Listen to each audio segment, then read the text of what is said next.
안녕하세요. 모르면 받을 수 없는 혜택, 복지들 꼼꼼하게 챙겨드리는 복지비서 미스 킴입니다. 정부에서 지원되는 복지나 혜택들, 지원금들이 점차 늘어나고 있는데요. 특히나 금년 2023년에는 지원금 또는 혜택들이 많아지기도 했지만 받을 수 있는 자격 조건이나 혜택들이 확대되고 완화되어 꼼꼼하게 잘 체크하셔야 됩니다. 오늘 영상은 5월부터 신청할 수 있는 정부 혜택에 대해 준비해봤습니다. 영상 시작 전에 구독과 좋아요 꾹 누르고 시작하도록 할게요. 4월쯤 되면 챙겨야 되는 정부 지원금이 있습니다. 바로 5월부터 신청 가능한 근로장려금 및 자녀장려금인데요. 먼저 근로장려금이란 현재 일을 하고 있지만 소득이 충분하지 않은 근로자와 사업자를 지원하는 제도입니다. 근로자들에게 실질적인 도움을 주고 소득을 재분배하는 효과를 기대할 수 있는 정부에서 지급하는 지원 제도인데요. 작년 2022년도 근로소득이나 사업소득이 있었다면 모두 신청이 가능합니다. 그럼 근로장려금 수급 대상자와 조건, 금액, 지급일 신청 방법에 대해 알려드릴게요. 지원금은 가구 구성원 수와 근로 및 사업소득 금액에 따라 결정이 되는데요. 기본적으로 가구원, 재산, 소득 기준을 충족해야 받을 수 있습니다. 가구 유형과 소득, 보유 재산의 기준에 따라 받는 액수도 달라지는데요. 단독 가구는 1인 가구로서 배우자와 부양 자녀 또는 70세 이상 직계 존속이 모두 없는 가구여야 합니다. 홀버지 가구는 배우자 또는 부양 자녀 또는 70세 이상 직계 존속이 있는 가구입니다. 맞벌이 가구는 가족관계 등록부 기준상 법률상 배우자로 등재가 되어 있는 경우가 해당됩니다. 소득 기준은 단독 가구 2,200만 원 미만, 홀벌이 가구 3,200만 원 미만, 맞벌이 가구 3,800만 원 미만 신청이 가능한데요. 홀벌이 가구의 경우 배우자가 있는 경우에는 신청인 또는 배우자의 총 급여액 등이 300만 원 미만, 맞벌이 가구는 신청자와 배우자 각각의 총 급여액 등이 300만 원 이상인 가구가 대상입니다. 18세 미만 부양 자녀의 경우 연간 소득 금액 합계 금액이 100만 원 이하, 70세 이상 직계 존속도 연간 소득 금액 합계액이 100만 원 이하여야 합니다.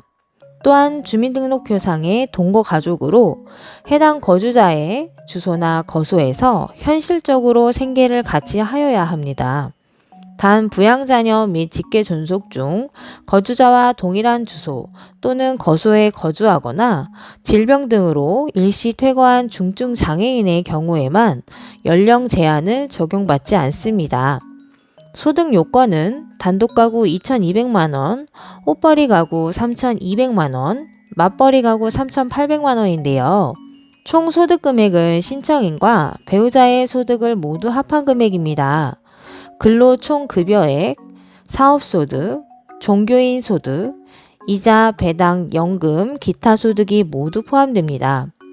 이 중 사업소득의 경우 사업 수익 금액에 업종별 조정률까지 포함한 금액인데요.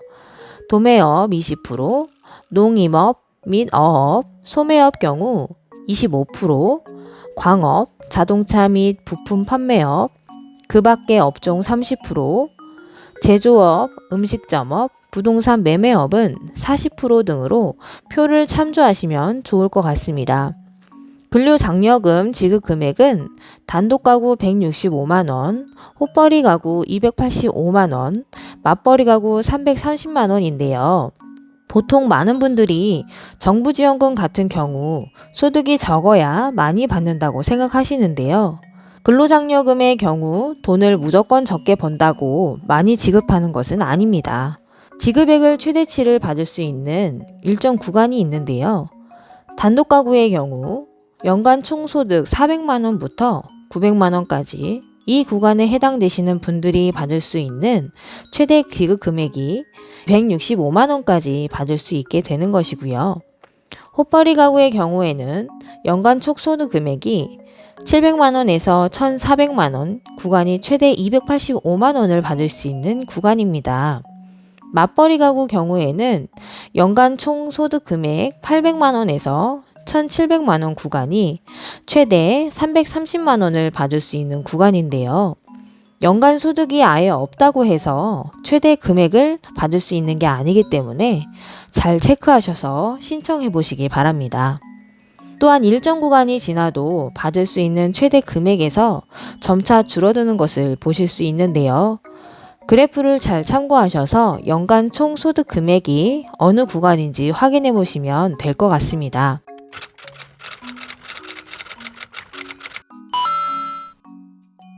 근로장려금 조건 중에 하나인 재산의 조건입니다. 2022년 6월 1일을 기준으로 하는데요. 2022년까지는 보유 자산이 2억 미만이 요건이었지만 2023년부터는 2억 4천만 원으로 변경되었습니다. 현재 가구원이 보유한 자산의 합이 2억 4천만 원 미만이어야 된다는 말인데요. 작년에는 2억 미만의 조건으로 많은 분들이 탈락하셨다고 합니다. 만약 이러한 조건 때문에 탈락하신 분이라면 금년 2023년에 꼭 재신청하시기 바랍니다. 그리고 방금 말씀드렸다시피 6월 1일을 기준으로 하기 때문에 작년 기준이라고 해서 2022년 1월 1일부터가 아니기 때문에 어느 시점에 재산이 늘었는지 줄었는지에 대해 꼭 체크를 해보시기 바랍니다. 많은 분들이 기준일을 잘못 생각하셔서 신청하지 못하고 그냥 지나쳐버리는 경우가 꽤 있다고 합니다. 꼭 기억해 두시길 바랍니다. 재산에는 주택, 토지, 건축물, 승용차, 전세금, 금융자산, 유가증권, 각종 회원권, 분양권 등이 포함되는데요. 건축물과 승용차 같은 경우에는 시가 표준액을 기준으로 산정합니다. 또한 재산이 2억 4천만 원 이상이면 받을 수 없는데요. 총 재산이 1억 4천만 원에서 2억 미만인 경우에는 장려금 산정액이 50%만 지급된다고 합니다. 참고로 부채는 재산에서 제어되지 않으니 이 점도 참고하시기 바랍니다.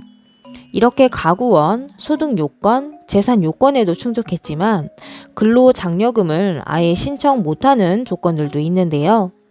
2022년 12월 31일 기준 대한민국 국적이 아니신 분들은 신청하실 수 없습니다. 변호사, 회계사, 의사, 약사 등 전문직에 종사하시는 분들도 당사자 포함 배우자까지 신청 제외 대상인데요. 전문직에 종사하시는 분들은 참고하시기 바랍니다. 마지막 신청 방법인데요. 근로장려금 신청 안내문을 받으신 분들도 계시고 받지 않으신 분들도 계실 텐데요. 안내문이나 문자를 받으신 분들은 전화는 국세청 1544-9944로 전화 후 안내 멘트에 따라 진행하시고 안내문에 안내된 개별 인증번호를 확인하셔서 신청 진행을 하시면 됩니다.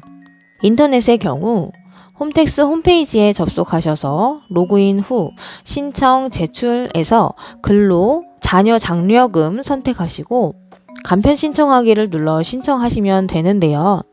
만약 안내문을 받지 못하신 경우에는 가까운 세무서에서 상담을 받으시거나 홈택스 홈페이지에서 근로 자녀 장려금 신청 단계에서 간편 신청 말고 일반 신청하기를 선택하셔서 신청하시면 됩니다. 정기 신청은 5월 1일부터 5월 31일까지이며 지급은 9월 말에 되니 해당 사항이 있으신 분들은 준비하셔서 신청해 보시기 바랍니다. 오늘은 정부 지원 제도 중 하나인 근로장려금에 대해서 말씀드렸는데요. 오늘 영상은 여기까지입니다. 이상 복지비서 미스 킴이었습니다. 감사합니다.